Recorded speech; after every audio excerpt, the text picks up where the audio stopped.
Oiê, eu sou a professora Vilma, do canal Professora Vilma, nossa Bíblia de Estudo. E nossa Bíblia de Estudo vai apresentar mais um estudo que vai ser um estudo da purificação do templo. Jesus faz esse milagre para nos dizer o quê? Ele fez o milagre lá em Caná, nas bodas, para dizer o quê? Nós damos uma introdução daquele milagre, já entramos nesse da purificação do templo, porque Jesus aproveitou aquela sujeira do templo físico para mostrar para todas as nações, para todos quantos quiserem ter alegria na alma, que para ter alegria na alma, a alegria do Espírito Santo de Deus dentro de si, tem que ter o templo, que é o nosso corpo, nossa alma, nossas intenções limpas diante do Senhor. Então, esse estudo vai se desenrolar sobre este milagre, que para João, o Evangelho de João é o segundo da listagem. Vamos lá?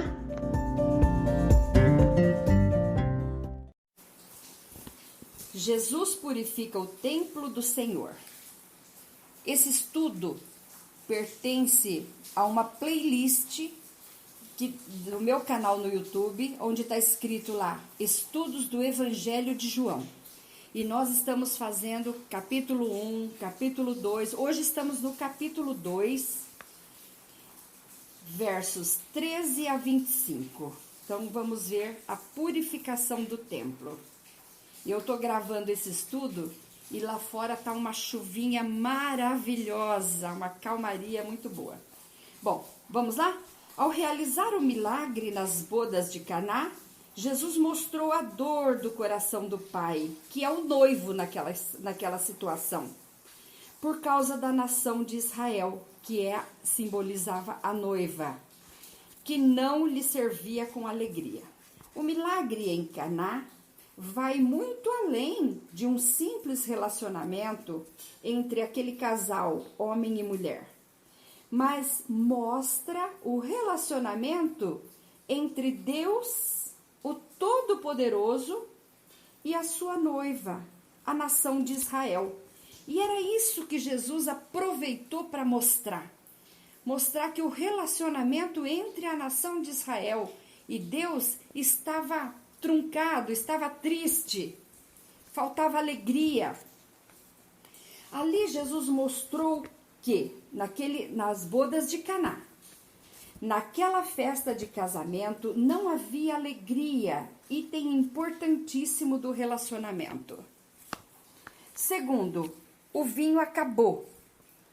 Esta frase de Maria, sua mãe, teve repreensão para nos mostrar que quem deve clamar ou pedir alguma coisa que precisa é o próprio necessitado. Maria foi chamada de mulher para se lembrar da profecia dita pela boca de Adonai, em Gênesis 3,15. Tudo que acontecia era peça-chave para montar o quebra-cabeça, entre aspas, de sua história de vida como mãe do Salvador do mundo, agraciada e bem-aventurada entre as mulheres. Maria sabia que não poderia fazer nada para ajudar o casal, mas sabia também que Jesus poderia, e esse ia fazer. Ela tinha certeza disso. Em quinto lugar aqui que eu frisei, fazei tudo o que ele vos disser, ela disse. E é a mesma declaração de quem tem poder, é uma declaração de quem sabe o poder que Jesus tinha ali naquele momento, em suprir qualquer necessidade e em qualquer momento. Faraó também disse essa frase, uma frase como essa. Em Gênesis 41, 55, mostra Faraó dizendo a mesma frase sobre José, que tinha capacidade para matar a fome, saciar a fome do faminto. Em sexto lugar, nós tivemos 6 talhas. 6 é o número do ser humano. criado no 6º dia da criação. Agora, o 7º item, talhas de pedra, que se relaciona com as tábuas de pedra, que contém os 10 mandamentos. Destas talhas de pedra saíram o melhor vinho, ou seja, Jesus quis mostrar, logo no início de seu ministério, que é possível sim extrair da lei, da Torá, muita alegria. 8º item, eu relacionei 10, enchei de água.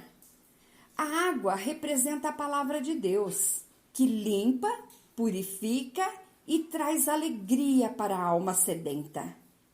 9º lugar, a obediência dos servos. Isso também me chama muita atenção. Que encheram todas as talhas sem retrucarem. Mostra que o milagre acontece quando obedecemos. Porque eles podiam bem retrucarem, né? Poxa, Jesus, mas está faltando vinho, não água.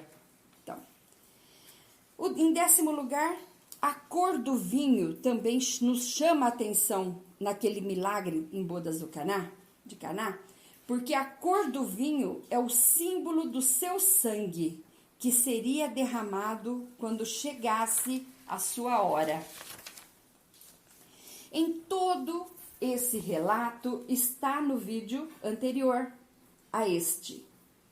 Aproveite e estude todos os vídeos da playlist Estudando o Evangelho de João em meu canal no YouTube, professora Vilma Longini.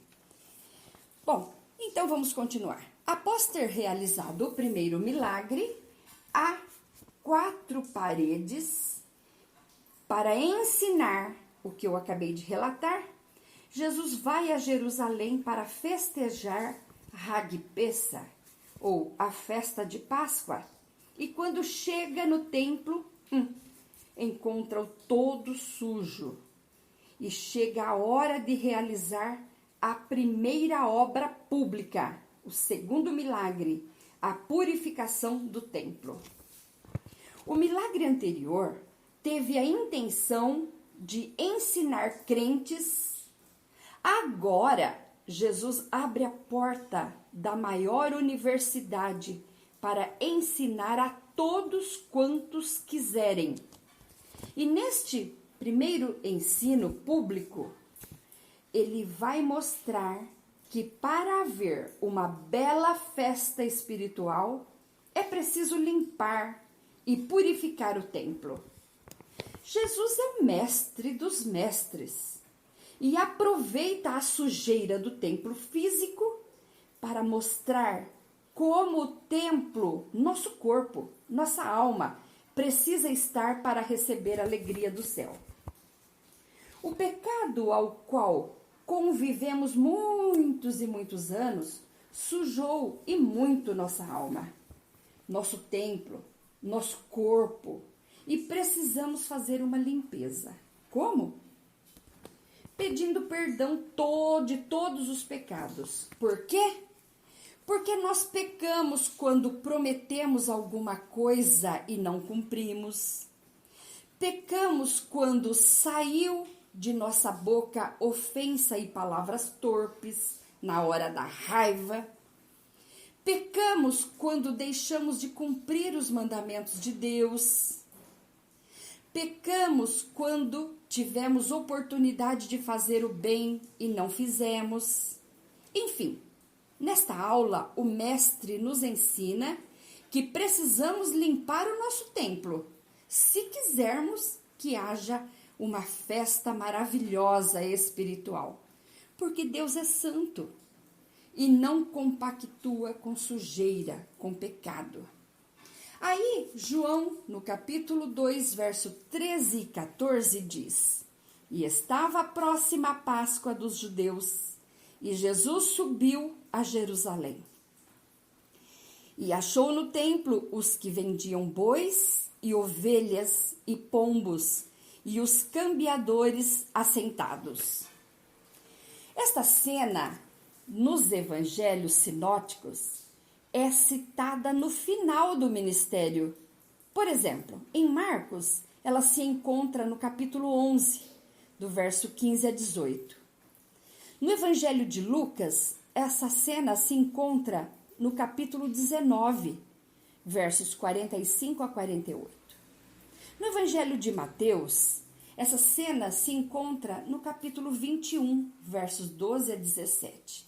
Então, por que João cita, logo no início do ministério de Jesus, esse milagre, essa cena? Bom, em primeiro lugar, é bom nós lembrarmos que quando João escreveu este Evangelho de João, ele já tinha estado no céu e escrito o Apocalipse.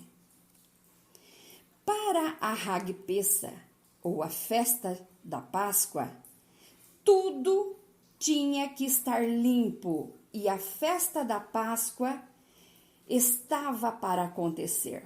Ora, Páscoa é uma das 3 festas mais importantes e obrigatórias entre o povo de Deus.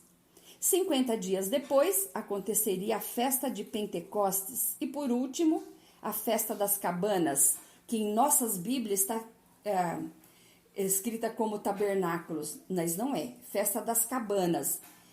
Então, é ordem do Altíssimo. Olha que está escrito em Êxodo 23, 14. 3 vezes no ano me celebrareis festa. Êxodo 23, 17. Deus diz: 3 vezes no ano todos os teus homens aparecerão diante do Senhor Deus. E Jesus veio para cumprir a Torá.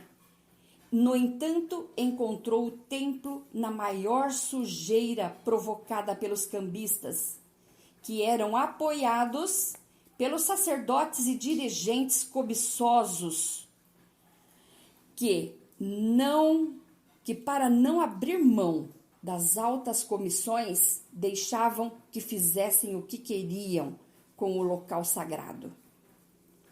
Vamos voltar um pouquinho no tempo para entender a dinâmica da liturgia naqueles dias. Primeiro, era Deus no céu, lugar altíssimo, e entre o povo estava o templo e aqui embaixo os adoradores, que se declaravam impuros.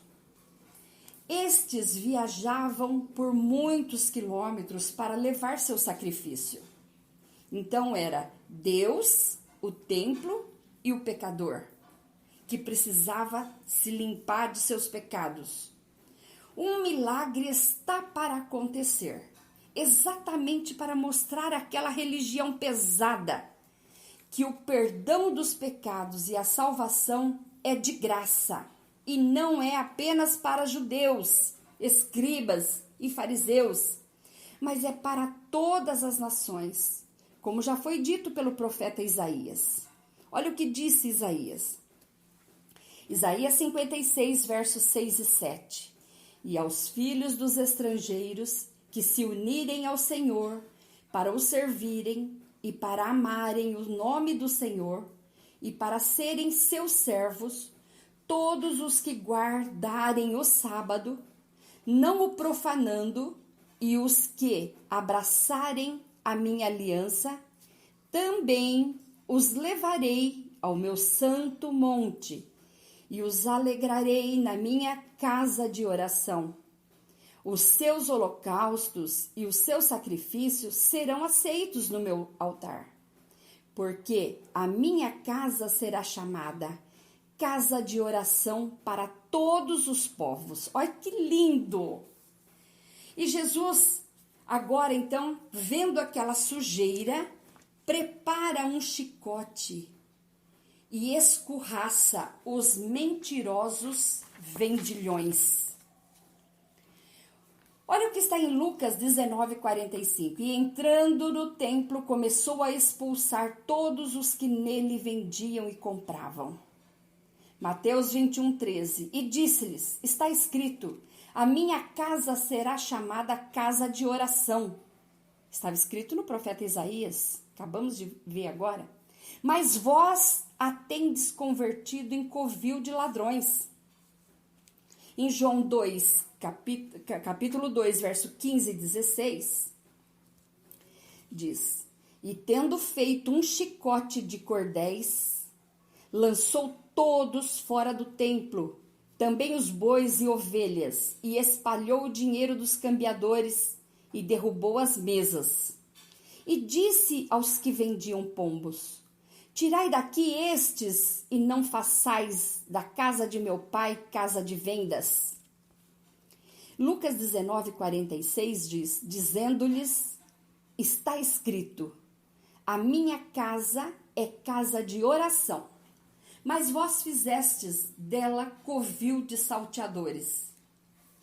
Mas se os animais que ali estavam, sendo vendidos, eram para serem sacrificados ao Pai, por que Jesus escorraçou também todos os animais? A resposta está na lei de Deus, a qual Jesus veio para cumprir. A lei liberava os adoradores para que levassem seus dízimos em dinheiro, se quisessem e achassem mais fácil. Aí estenderam para os sacrifícios e os sacrifícios também. Então, o que acontecia? Eles caminhavam distâncias, levando o seu animal. O animal não podia ter defeito para ser ofertado ao Senhor. E se o animal quebrasse a perna nessa caminhada? Então, não era aceito no sacrifício. Aí, o que a lei liberou? Liberou eles para levar em dinheiro e, quando chegar lá, comprar. Vê um animal sem defeito, paga lá o preço e oferece o seu animal, de acordo com a posse. O mais pobre oferecia pombos, e aí vai. Os avarentos sacerdotes recusavam os animais trazidos de longe, dizendo que não estavam perfeitos para o sacrifício. Com isso, o adorador se via obrigado a comprar, neste câmbio negro, um animal que fosse perfeito aos olhos do sacerdote, que só pensava em aumentar seu saldo bancário. Olha o que está escrito em Deuteronômio 14, 23 a 26. E perante o Senhor teu Deus, no lugar que escolher para ali fazer habitar o seu nome, comerás os dízimos do teu grão, do teu mosto, do teu azeite, e os primogênitos das tuas vacas e das tuas ovelhas, para que aprendas a temer ao Senhor teu Deus todos os dias.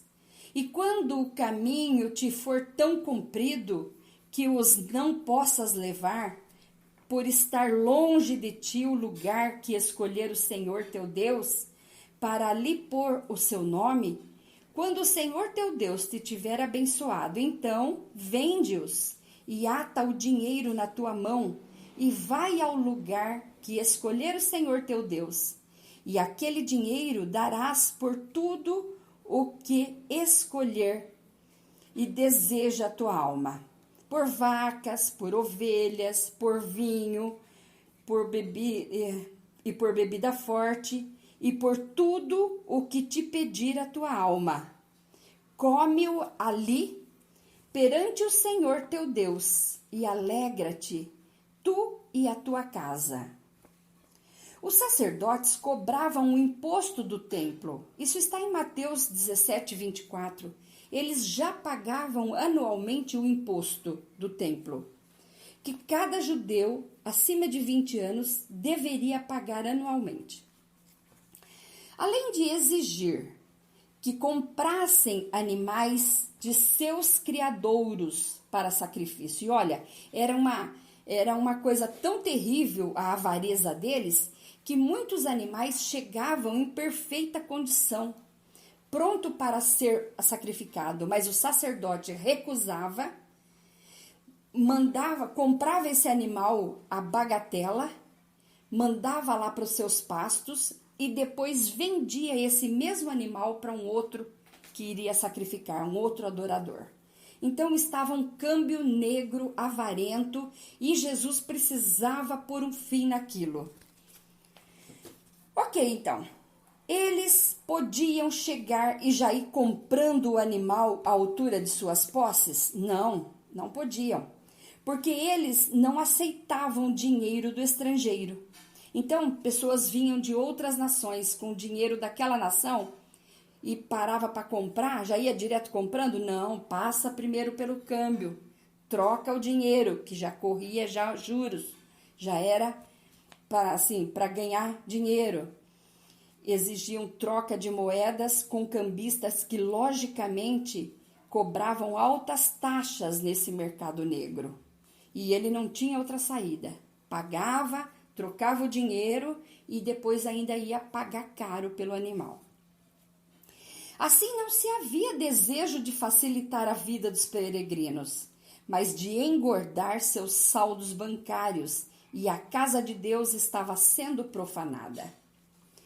Quem profetizou que isso iria acontecer foi o rei Davi. Salmo 69, 9 diz: Pois o zelo da tua casa me devorou, e as afrontas dos que te afrontam caíram sobre mim. E os discípulos se lembraram desta profecia e creram que ali estava o Deus que zela pelo templo. Aqui Jesus ensina que não podemos olhar o templo, casa de oração, onde se reúnem os crentes, como uma oportunidade de ganhos nos negócios. Não. Olha o que diz João 2,18. Responderam, pois, os judeus e disseram-lhe: Que sinal nos mostras para fazeres isso? Quando a palavra de Deus fala judeus, não são a nação inteira que respondeu, não. Esses judeus aqui é para se referir aos escribas, fariseus, aqueles do templo. Porque os judeus também eram os apóstolos de Jesus. Então, não tem, esses judeus aqui se referem àqueles do templo, os escribas, fariseus. Jesus é o Cordeiro de Deus que tira o pecado do mundo. As pregações de João Batista e também as de Jesus batem de frente com esses mentirosos. Como você vê, amigo ouvinte, nem todos que ouvem as pregações de libertação dão ouvidos a elas. E aí, tendo purificado o templo, Jesus deu um sinal àqueles que pediram que comprovasse a sua autoridade para agir daquele modo. E ele diz, com esse sinal: E anuncia sua morte pela maldade dos judeus, escribas e sacerdotes, que não ensinam a palavra como tem que ser ensinada. Ele disse: Destruí este templo, querendo dizer: Eu permitirei que vocês me matem. Eu permito. E anuncia a sua ressurreição por seu próprio poder. Em 3 dias o levantarei. Cristo voltou à vida por seu próprio poder. João 2, capítulo 20 diz: E disseram, pois, os cegos, escribas, fariseus do templo: Em 46 anos foi edificado este templo, e tu levantarás em 3 dias? Tá vendo como não entenderam a pregação de João Batista? Não entenderam o que diziam os profetas?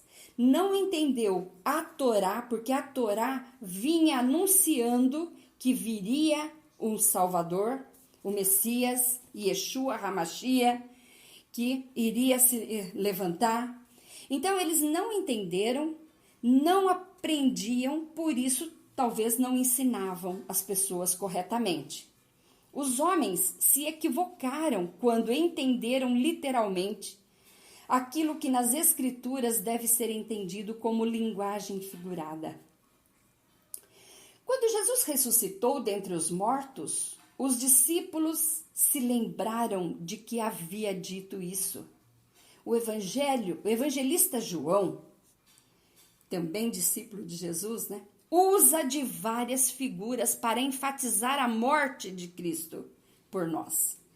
João 1,29, ele diz: Eis o Cordeiro de Deus que tira o pecado do mundo. João está dizendo que no altar não terá mais animais morrendo por nós, porque o sangue deles não tiravam o pecado do mundo, apenas cobria. Essa era a razão de todo ano eles terem que ir a Jerusalém oferecer sacrifício. Uma casa não estará limpa se a sujeira for coberta com um tapete. Jesus é o cordeiro que morre uma única vez para tirar os pecados de todos os que crerem para sempre. Em João capítulo 2:19, ele mesmo diz: derribai este templo, para ele mesmo, apontando para ele mesmo, e em 3 dias o levantarei. Estava dizendo sobre a sua morte sacrificial, que resultaria em uma ressurreição vitoriosa. Em João capítulo 3, verso 14, a serpente de bronze levantada no deserto, que é descrita na Torá, mostrando que o Salvador se faz pecador em lugar da humanidade. E todos os que olham para ele são curados, restaurados e justificados. Em João 10, versos 11 a 18, o bom pastor que voluntariamente dá a vida por suas ovelhas. Em João 12, 24 e 25, o evangelista prega que há semente que precisa morrer para frutificar abundantemente. É Jesus. Observamos que o cumprimento das Escrituras, que nos auxilia muito no entendimento da palavra divina. Muito. Agora, João capítulo 2, verso 22. Quando, pois, ressuscitou dentre os mortos, os seus discípulos lembraram que lhes dissera isto, e creram nas Escrituras e na palavra que Jesus tinha dito. O evangelista João nos ensina que a palavra é pregada, mas de um lado estão os judeus, que não entendem e permanecem no erro, e de outro lado estão os discípulos, também judeus, e judeus que entenderam o que a Torá, os profetas e Jesus dizia. Não podemos fazer como os escribas, fariseus e sacerdotes do templo que tinham uma fé morta, mas sim como aqueles que, quando souberam que Jesus estava na cidade, se juntaram a ele. João capítulo 2, verso 23 diz: e estando ele em Jerusalém pela Páscoa, durante a festa, muitos, vendo os sinais que fazia, creram no seu nome. E foram ter com ele no templo cegos, coxos, e o curou. Vendo então os principais dos sacerdotes e os escribas e as maravilhas que fazia, e os meninos clamando no templo, Hosana ao filho de Davi, indignaram-se. E disseram-lhe, Mateus 21, 14 e 16, ouves o que estes dizem? E Jesus lhes disse, sim. Nunca lestes? Pela boca dos meninos e das criancinhas de peito tiraste o perfeito louvor? Lucas 19, 47 e 48 diz, e todos os dias ensinava no templo. Mas os principais dos sacerdotes e os escribas e os principais do povo procuravam matá-lo. E não achavam meio de o fazer, porque todo o povo pendia para ele, escutando-o, aprendendo as suas mensagens. A ação de Jesus reforçou o seu protesto verbal. Mudar o propósito da casa de Deus e instrumentalizá-la para auferir lucro é uma distorção intolerável. Isso provoca a ira de Deus. O mesmo Jesus que compareceu cheio de ternura no casamento está agora irado no templo, diante dos mercadores que só pensam em lucro. A purificação do templo é para nos ensinar que o lugar da adoração ao Pai não pode ser dividido com mais nada. A reação de Jesus é contundente. Jesus não usa apenas palavra para reprovar toda aquela profanação, mas adota uma reação enérgica, cumprindo o que o salmista disse. Salmo 69:9, pois o zelo da tua casa me devorou, e as afrontas dos que te afrontam caíram sobre mim. Jesus energicamente expulsou os vendedores, os cambistas, virou mesas, espalhou tudo o que havia nas mesas, soltou os animais. Que decepção para o mestre! No casamento não havia vinho por causa do mau relacionamento com Deus. No templo não havia adoração por causa da avareza. Em Marcos capítulo 11, versos 17, diz que ele os ensinava dizendo: não está escrito, a minha casa será chamada por todas as nações, inclusive o Brasil, casa de oração? Mas vós a tendes feito covil de ladrões. E diziam os mercadores e sacerdotes avarentos: com que autoridade faz isso? Jesus então ensina que o propósito do templo é conhecê-lo e diz: derribai então este templo, corpo dele, e em 3 dias o levantarei. Todos os mercadores, fariseus, sacerdotes zombaram dele, acreditando que estava falando do templo de pedra, e assim perderam a oportunidade de aprender que diante deles estava o Salvador, que morreria e no 3º dia ressuscitaria. Jesus veio para substituir o templo. Sua morte varreu todos os altares e sacrifícios com animais. Jesus é o sacrifício perfeito. Seu sangue ainda produz efeito. Ele morreu por nossos pecados e ressuscitou para a nossa justificação. Mateus 21, 14 e 16 está escrito: e foram ter com ele no templo cego, coxos e curou, vendo então os principais dos sacerdotes e os escribas e as maravilhas que fazia, e os meninos clamando no templo: Hosana ao filho de Davi, indignaram-se.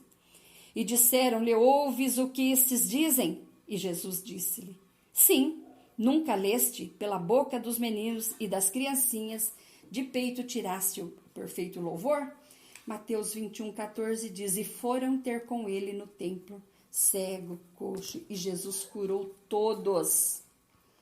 E João 2, 23, para finalizar o estudo de hoje, diz: e estando ele em Jerusalém, pela Páscoa, durante a festa, muitos, vendo os sinais que fazia, creram no seu nome.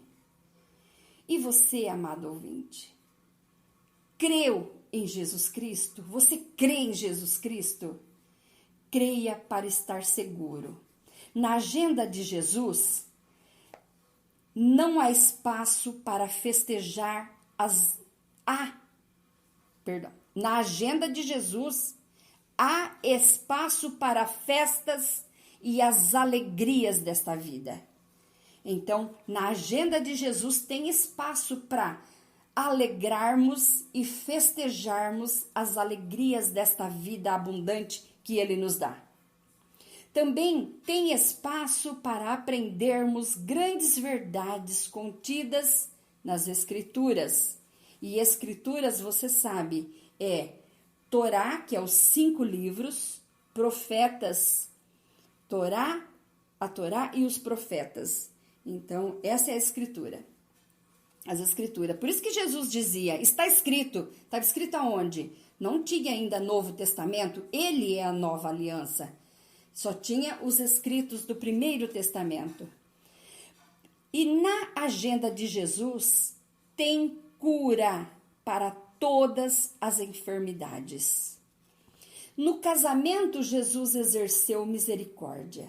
No templo, exerceu juízo e disciplina. E eu finalizo esse estudo de hoje dizendo: glória a Deus na mais alta das alturas, glória a Deus nas alturas. Amém. Elohim Mener Neman. Ou seja, Deus é rei fiel para cumprir tudo que prometeu para a sua vida. Deus abençoe sua vida. Até o próximo estudo.